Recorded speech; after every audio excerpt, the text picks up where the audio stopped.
আলাইকুম অ্যান্ড ঈদ মোবারক। ঈদের পরে একটা নতুন ভিডিও করার জন্য আজকে আপনাদের সামনে হাজির হয়েছি। আজকের যে ভিডিওর বিষয় সেটাও খুব সমসাময়িক এবং একটি বার্নিং ইস্যু।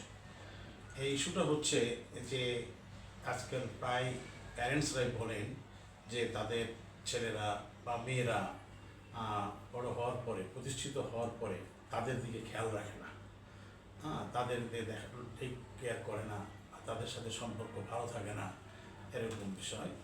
তো এটার কারণটা কি? আসলে এটার কারণটা হচ্ছে আমার যা মনে হয় যে আমরা প্যারেন্টসরাই এর জন্য দায়ী।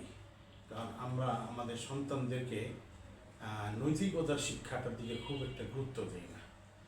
যেমন মনে করেন, কয়েকজন ফাদার তার বুকে হাত দিয়ে বলতে পারবে সে তার ছেলেকে আমাদের নবী হযরত মুহাম্মদ সাল্লাল্লাহু আলাইহি ওয়াসাল্লামের জীবনী পড়েছেন, বা খালিদ বিন ওয়ালিদের জীবন পড়িয়েছেন, হযরত উমর রাদিয়াল্লাহু আনহুর জীবন পড়িয়েছেন।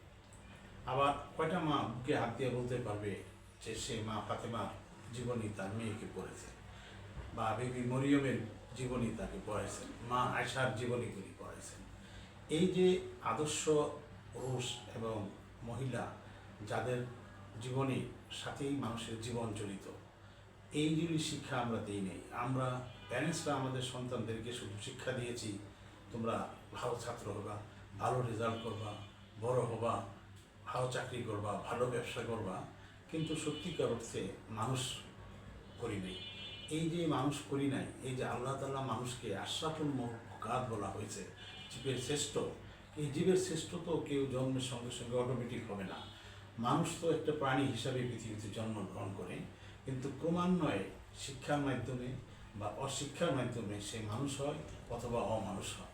সেরকমই আমরা আমার প্যারেন্টসরা আমরা আমাদের সন্তানদেরকে সবসময় দৌড়ের মধ্যে রেখেছি, শুধু বড় হও, মানুষ অর্থ উপার্জন করো, ভালো রেজাল্ট করো, বিদেশে যাও।